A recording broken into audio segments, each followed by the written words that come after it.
Alright, what's going on, guys? Welcome to a brand new video on the channel. I hope everything is well with you guys as it is with me. If you're new here, welcome. If you're not, welcome back. Please leave this video a big like and subscribe if you haven't already. It literally takes 1 second and it helps me out tremendously in growing this channel. Having said that though, guys, let's get right into today's workout session. Now, if you have been watching a couple of prior clips of mine of the 100 pull-ups every day challenge, especially the ones that are this week, that is to say the ones 2 to 3 clips before this one, you guys know that I am on a deload week. And what that means is that you're going lighter and that you're using less weight and that you're doing less volume, and everything should be a little easier compared to a normal week of training where you're essentially working with progressive overload. But if you look at today's title of this video, that might confuse you a little bit because it says more volume.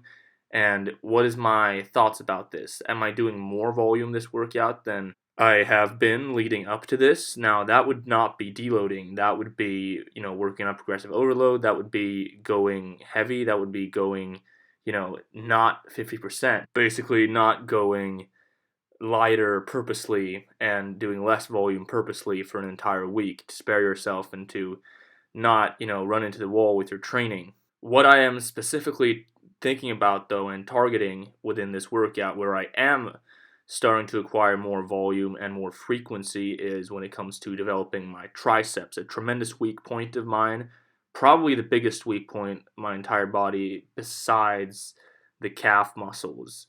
Granted, my calf muscles are very athletic and have very high use of performance in comparison to my triceps, in my opinion. My calves are not the bulkiest or the biggest, but I do have sprinter's calves, as they call them, where they're like small and bursty calves.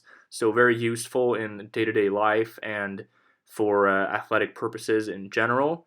However, my triceps are another weak point of mine when it comes to the aesthetic, just like my calves. However, I don't think they have that explosiveness that my calves have. So that is something I'm working on, and they don't match up to my back, my lats, my biceps, my forearms, everything around it. So besides the aesthetics when it comes to having proportional muscles and your triceps being proportionate to your biceps and your back and everything, despite that little issue, it's mainly that I really want to strengthen them and get stronger in pushing movements and being more sturdy, being more stable within pushing movements, but also pulling movements. So that might be a weird way of attacking, your pulling strength and your pull-ups every day schedule, but when you're this into it and when you're doing this high frequency and repetitions and volume per week, per month, etc., you got to sort of think about the other stuff as well. You're going to get uneven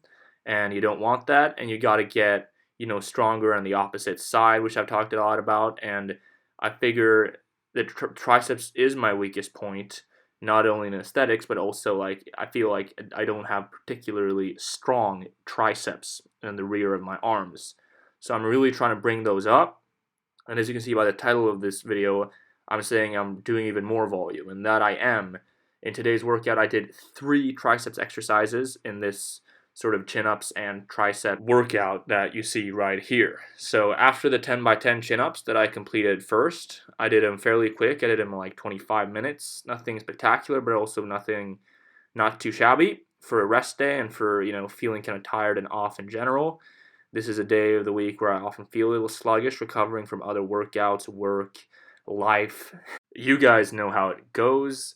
Anyway, I did the 10 by 10 chin-ups in 25 or 26 minutes, and then I did these normal tricep pushdowns, 5 sets, 10 to 15 repetitions on both, and then I went straight into this skull crusher movement, which I haven't done in God knows how long. It's been a very, very long time, so I decided to just put on a 5-kilo plate on each side and fill it out, and I did 4 sets of 12 repetitions on this as my second tricep movement after the first pushdown, and honestly it felt really good. In the beginning I was trying to just fill it out, feel the movement out, but I've done a lot of reading and I seem to find a regular pattern from enthusiasts and strength coaches and amateurs alike that if you are lacking in triceps development and strength, you should be doing the skull crushers for the triceps. So I usually just do 1 or 2 max exercises when I'm training triceps, and that is the triceps push downs and the overhead triceps rope extensions, whatever you want to call it, that I'm doing right now in the footage as I'm speaking. But I decided to, add in one more exercise because why not? Because I'm trying to build volume, I'm trying to build some endurance, and I'm trying to build some strength in my triceps. So no other way to do it than to just hammer on the volume, especially if it's a weak point, if you have a hard time developing musculature in the triceps, as I do, as I've stated here.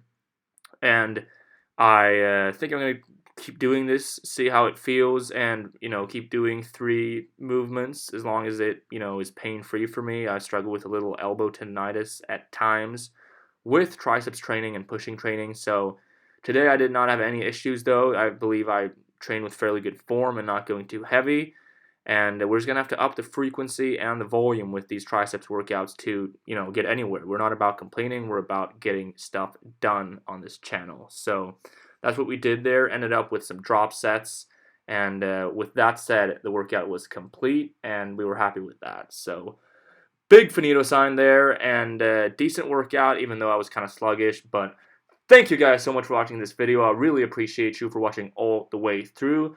If you haven't already, please leave this video a big like, smash that thumbs up button, and consider hitting that subscribe button as well. Literally takes 1 second and helps me out tremendously in growing this channel. Having said that though, guys, I will see you in the next video.